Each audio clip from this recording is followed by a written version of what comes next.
G'day YouTube, how the heck we doing? It's Foul Play here, and we're back for the final match of this modern league.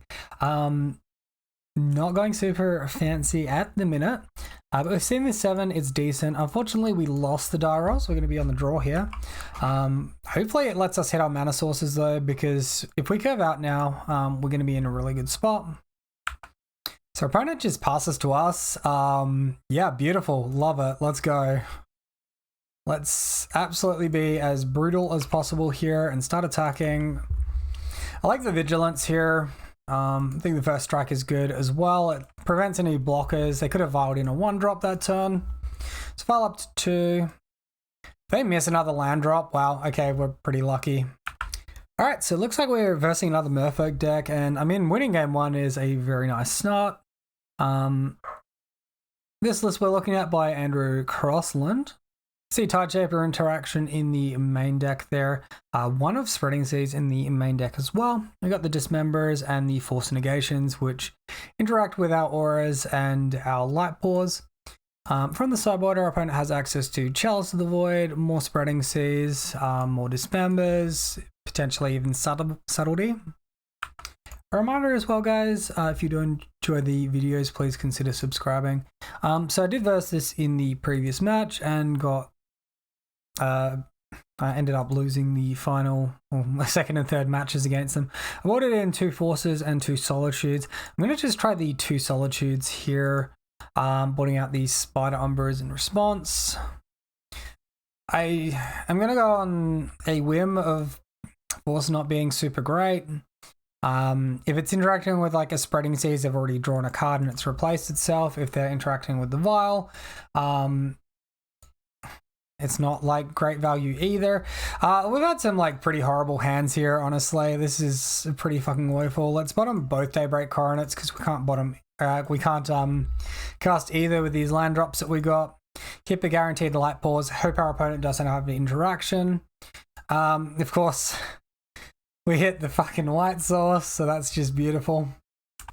So it looks like we are versing a Merfolk deck, and they're playing Smuggler's Copter. Like, what year is this? This is absolutely wild, man. Crazy stuff. Not really sure what other inclusions they could have, but we'll light pause. We have a turn 3 kill if we hit a white mana source and they don't remove our light pause, so that's kind of a nice thing. Oh no, has our opponent got Subtlety here? Okay, well, it lives for now. Alright, so it looks like our opponent has Tideshaper. They are kicking this one. They're probably going after the Temple Garden. Alright, I'm fine with that. It's going to slow us down, but we're still in a pretty reasonable position, so I'm okay with that. Crewing on the Smuggler's Copter, sure. So this gives them a loot effect when they attack.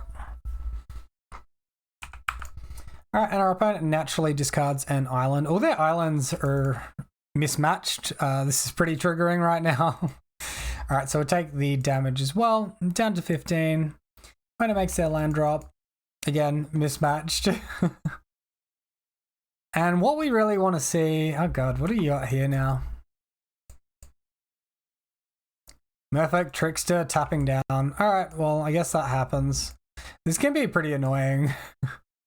Hopefully they don't have too many more copies of that Trickster. Still, we're in like a really strong spot here, so we're going to Sentinel's Eyes trigger. Oh no, it loses its abilities, so we don't get the trigger. I think we still look to Dismember. Doesn't get it out of the way of Dismember though if we Ethereal Armor, because we only get a 4/4. I guess we can hold up interaction in form of Beseiju and maybe Beseiju the Smuggler's Copter in response to an activation. Maybe Beseiju a Spreading Seas. Alright, so our opponent acts as the Vial after keeping it on 2. We see another Master of the Pearl Trident. Activation on the Smuggler's Copter.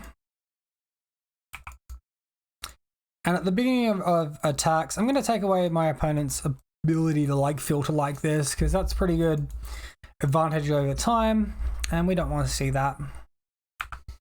Conversely, this is going to potentially let our opponent empty their hand really quickly. The main thing we're trying to dodge here are Dismember and other copies of Merfolk Trickster, so hopefully we don't see any of that. Vidalian Hexcatcher loaded in. That puts us to 5.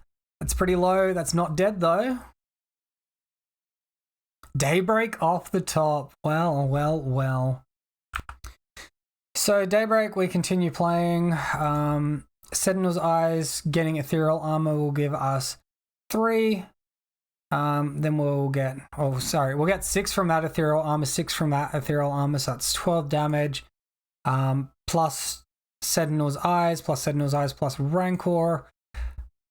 So by my count, currently it's only 18 damage if we Sentinel's Eyes, the Ethereal Armor, a Rancor, and that does not win the game. So we have to go for life gain at this point.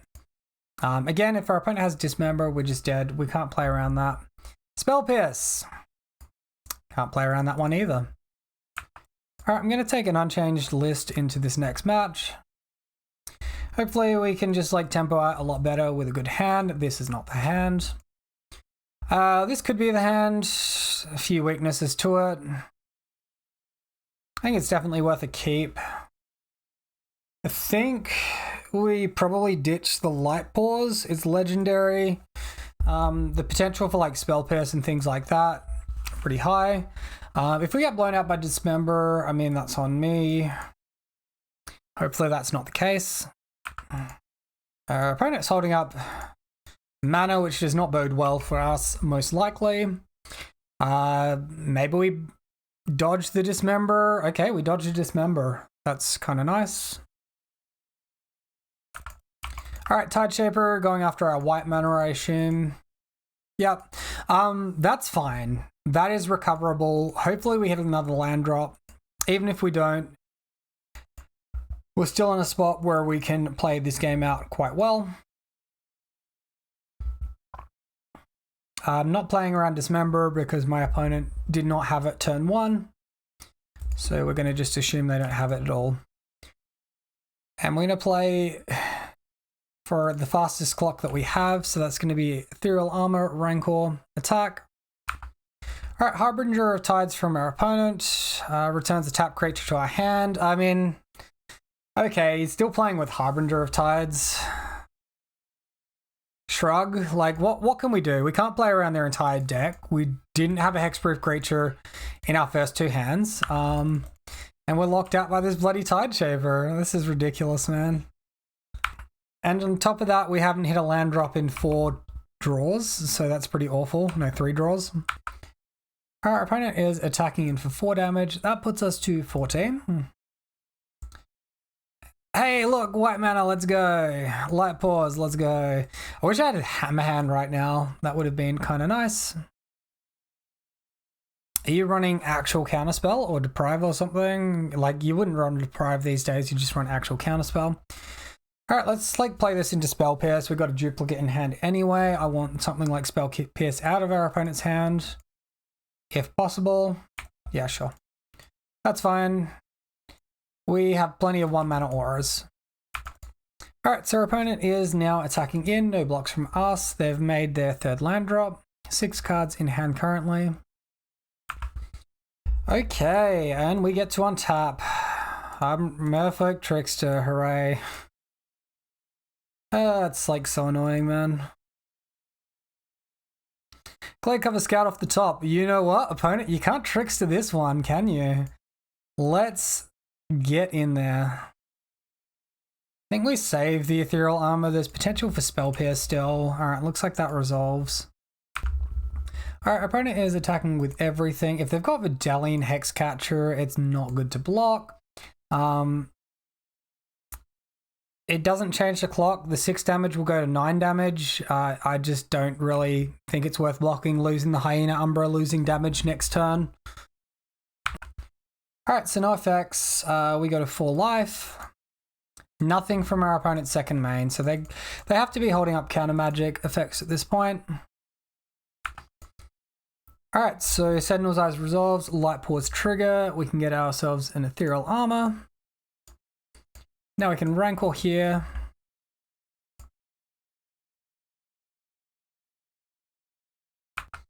Hibernation. Return all green permanents to their owner's hand. This dude is playing some janky ass shit and we're getting blown out by it. I don't know what to say. Absolutely absurd. So we're actually punished by not playing the Rancor on the light pause there. We have to hold up blocks at this point. And even then we're just dead. I don't know who is playing Hibernation in 2023. This is absolutely ridiculous, man. All right, well, that's the league, guys. What a league. 1 and 4. We did first some degenerate combo decks in matches 2 and 3 with an Archon mill deck. A Gristle Shoal mill deck, like Gristle Neoform mill deck, and an Archon Persist deck that was Esper colors, I believe.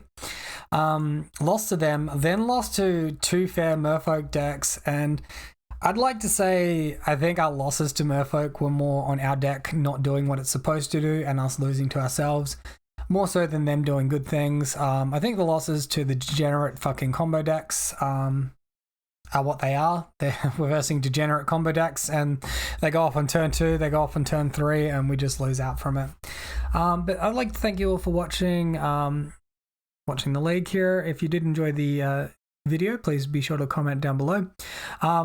Let me know what the jankiest card my opponent played was, because comments are good for the YouTube algorithm. Till next time, guys, have a wonderful day, and I'll catch you then.